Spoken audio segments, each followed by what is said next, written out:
Hey friends, Joe the Farmer here, and today we're going to do our very first cell cam review of 2021. If you've been following the channel for a little while, last year we did a handful of cell cam reviews, which, some of them were fantastic. Actually, they're all pretty good, but a couple of them really stood out. But the SpyPoint is one that we were kind of done with SpyPoint. The Link Micro, when it first came out, it was affordable. It was an accessible camera for someone who wanted to buy a cell cam who didn't really necessarily want to spend big money for them. And I have to commend them for that. The industry's kind of caught up, and there's just a lot of other alternatives out there now that you can buy. This one has a couple of different features in it, and some things that are a little bit different, and it's still very affordable. We're going to give this one a shot. We'll show you what the images look like, and at the end of the video we'll kind of tell you what we think. And we're going to have a series here where we're going to do probably 3 or 4 others this year. I just enjoy doing this. It's a lot of fun here in the farm, and we love to see what's going on here on our property. So if you're new to the channel, we're a family of 5. We have about 125 acres here, and we love to manage this farm for wildlife, as well as we cut a whole lot of hay out here. So anyway, we're going to open up this box, take a look, and see what is different for this year. And if this is something you're considering, maybe you want to take a look at what comes with it, as well as what the image quality is. So let's dig into this camera. Okay, this is probably about as good of a location as any to do this, but this is the SpyPoint Link Micro S LTE. What's different about this thing, what I do like about it, is that at the price point it has a rechargeable lithium-ion battery that is going to save you a lot of money in batteries, and it also has a solar panel on it. So those two things being integrated into the camera really do make it a value if it can accomplish what it says it'll do. Knowing SpyPoint's camera and image quality, I don't think that this is going to be the leader in the clubhouse when it comes to image quality, trigger speed, just the ability not to miss a photo. But I can say that if you have, if you're on public land, or if you have a place where you don't really want to put a high-dollar camera, and if you have a place where you don't want to go in and out and kind of, put your scent there or disturb the wildlife, then this may be something that's good. You can just kind of leave it out there. The sun will recharge it, and kind of go with that. Now, something that SpyPoint does do is they have an app experience that they call it, the SpyPoint experience, and through that they have like scouting packages. They have where it'll identify a wildlife. That seems to be the new thing that camera manufacturers are doing now, and I don't know how you all feel about it. Please leave a comment below. Tell me if you use that, but for me, I don't necessarily care. Those are the kinds of things. I think it's kind of gimmicky, and I think they're putting a lot of money into the software because the software is very inexpensive to do once it's done, as opposed to the build quality of these cameras. The SpyPoint cameras we had in the past, I bought 3, and 2 of which they died within about 1 season. They died after 1 season, and to me that's just not normal. That's not acceptable. These should last 3, 4, 5 seasons for the amount of money that they cost. Even this one being about $179, this should be a 3 or 4, maybe 5-year solution if you run them year-round, and if you pull your cameras, which a lot of folks do, for summertime. There's really no reason to have it out there, especially if it's on public land or on a lease. Then you really shouldn't have your cameras out on a lease, taking all that abuse when you're scouting for bucks or deer that may not be there anyway. Anyway, let's open this up, see what's in here. And the 2 things that I really love about cameras, which if you follow the channel, then you know this. I love when they have a pedestal mount where you could screw a mount into the camera and then put it into a post, put it into a tree that's a low value tree, or just put it somewhere where you can really adjust it better. The straps are played. No one that I know really enjoys using straps. If you do, again, we'd love to hear from you, but just those little HME hangers, those things are fantastic. Let me go grab one and I'll show you what I'm talking about. All right, so this is called a HME, Hunting Made Easy, which is their brand. It's just a portable camera holder, trail camera holder. And this part screws into the tree a lot like you would with a tree stand or anything. And then you just screw the camera to the top, adjust it with this little wing nut, and you can angle the camera however you want to put it. If you want to put the camera up higher, like 6 to 8 feet high, like a lot of folks will recommend, you can angle the camera down.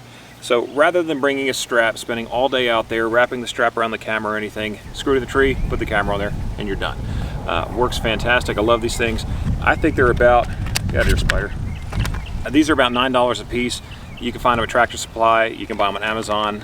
I found a deal on them where I bought about 20 of them, I think, for $6 a piece on closeout last year. Because we're always running cameras, and cameras fall down, and these will inevitably rust eventually. And when you find a deal like that, you just want to kind of pick it up, and it wasn't very expensive. Anyway, this is what I recommend over the strap. Let's get back to this other camera. Okay, the very first thing that I see is there is a charger. You have to charge this thing before you put it out in the woods. So please don't just, bring this out to your lease, open it up, and then set it on a tree, because it does need to charge up properly before before you put it up. This way you're giving it a fair shake and not giving it a hard time. We will give it a hard time if the battery dies. This is the battery, which is a lithium-ion battery. Very, very simple. And right here is, where'd it go? Right here is the charger. This plugs into USB charger. Very simple, and they recommend you charge this for about 6 to 8 hours before you put it out in the woods. And then right here on top of the camera, it's very similar to Link Micro, almost identical camera. It probably is. They probably just bolt this thing on. But the solar pack, and then here's your antenna. So not a whole lot comes with this camera. That's perfectly fine. We're not asking for a bunch of doohickeys and and stuff like that. One thing to consider is this does take a micro SD card. So you want to make sure that you have a micro SD card. It doesn't take the standard SD cards, and that micro SD card will go right here. When you're setting this camera up, it has a QR code here on the inside.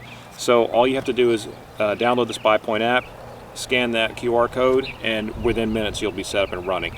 All of these camera manufacturers have really gotten to where they've made this super, super easy. The Covert Blackhawk LTE was probably the most cumbersome because you have to type in what that code is, and again, it's a code about looks like a credit card number. I believe the StealthCam Fusion was the first one that we had where you just scan the QR code and you're already set up and you're ready to go. And then Tacticam had one similar, and here we are. It's kind of becoming the industry norm, which is great. It's fantastic. It's very easy to use, and when you're putting out multiple cameras or you're really trying to set this stuff up, a lot of us, not everyone has gifts in being a techie, and this really just makes everything easy. Charge this overnight, set it in the camera, take this little card out. All this little yellow card is doing is telling you how to download the app if you're Apple or Android. Close it, seals nice, and then you're ready to go after it's charged up. Now, it does have a pedestal mount where it will mount to one of those HME stands or a stand that's similar, and it has a place here where you can put the strap through if that's what you want to go with, and it also has a Python cable lock, so where if you're on public land or if you're in an area where you're afraid someone may run off with your trail cameras, then you can go ahead and put a Python lock. This is just the antenna support they ship with it. Very simple. I really like the size, honestly. The first impressions of holding these things, same with the Link Micro.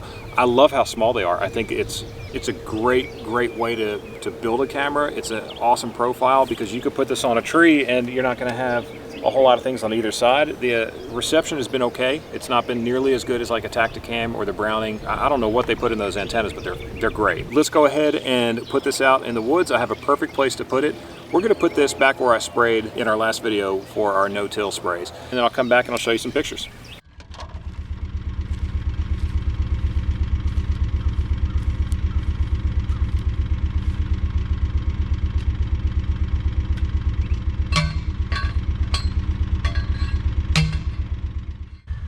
Okay, so again, I swore I'd never do this again, but SpyPoint does have a pretty cool little solar system here going on.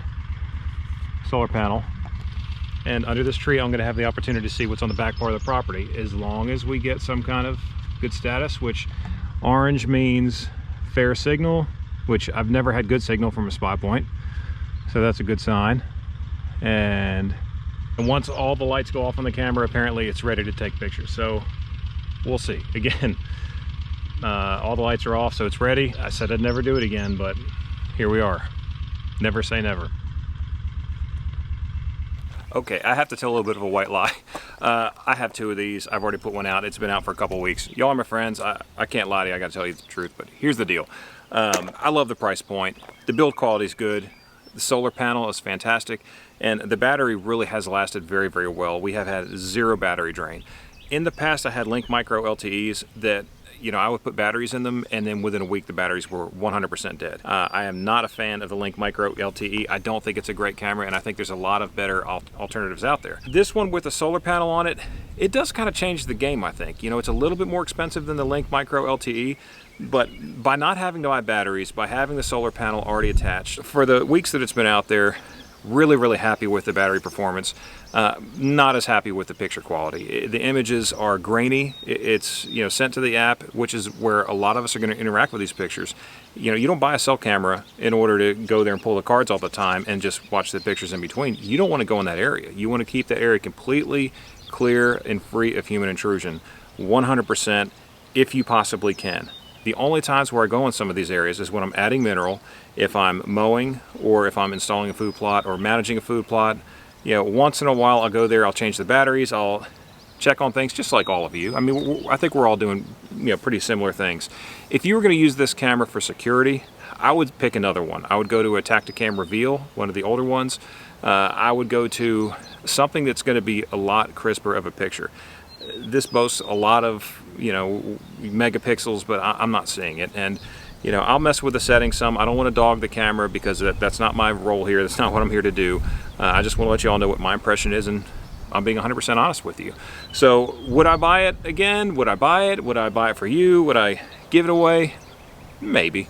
But if it was the only player on the market, I would say, you know, this is a really cool technology. If this is 4 or 5 years ago, I'd say, man, this is cool. Like, I don't have to go out there and check my cameras, and yeah, the pictures aren't great, but I don't have to go get them. You know, they can hit my phone when I'm working or doing something else, but there's too many alternatives out there. The Browning Defender Scout Pro, great camera. We had our challenges with that. If you want to watch some of those videos, you know, initially, I don't know what gremlins got into that camera, but initially it was just not a good experience. But then, you know, it's like the light bulb turned on and it was great, you know. And what's nice about those cameras is that they are built like bricks. I bet you I could build a house with those things if I had enough of them. It may be cheaper than lumber these days. But as to the Link Micro LTE solar camera, I think I'd keep looking if I were you. You know, if this is the one that you can find and you want to put on your lease, go for it. I don't think you'll be incredibly disappointed. But if you put this next to, you know, a Tacticam Reveal, or if you put it next to, you know, something like the Browning cameras, I think you're going to see a pretty dramatic difference in quality and not a very dramatic difference in price. Now, those other cameras don't have solar panels on them, but I can tell you, you know, firsthand knowledge here that Browning Defender Scout Pro, you don't need solar panels. That thing does not use batteries. And I'm not putting lithium batteries in there. I use Energizer Max batteries. Come season, you know, time for the season, some of these cameras that use batteries faster, I may put some lithium batteries in there. But I use pretty much all Energizer Max batteries because they don't leak. They have great power and they're affordable. You know, let's be honest. I mean, I'm not out here using these things for my livelihood. So all that to say, good camera, okay camera, not a great camera. Not something that I think you need to rush out there and buy. But I do have a couple of really cool cameras coming up that we're going to be reviewing. One is a very popular camera, which I'm excited to have and give it a shot. We had great experience with this brand last year. And if you've watched to the very end of this video, I want you to leave a comment down below and say, you know, say what you liked about this video, just so I know you watched to the very end, because we're going to have a little bit of a drawing on the next video. I'm going to be reviewing a camera that you've never seen before. I promise you've never seen before.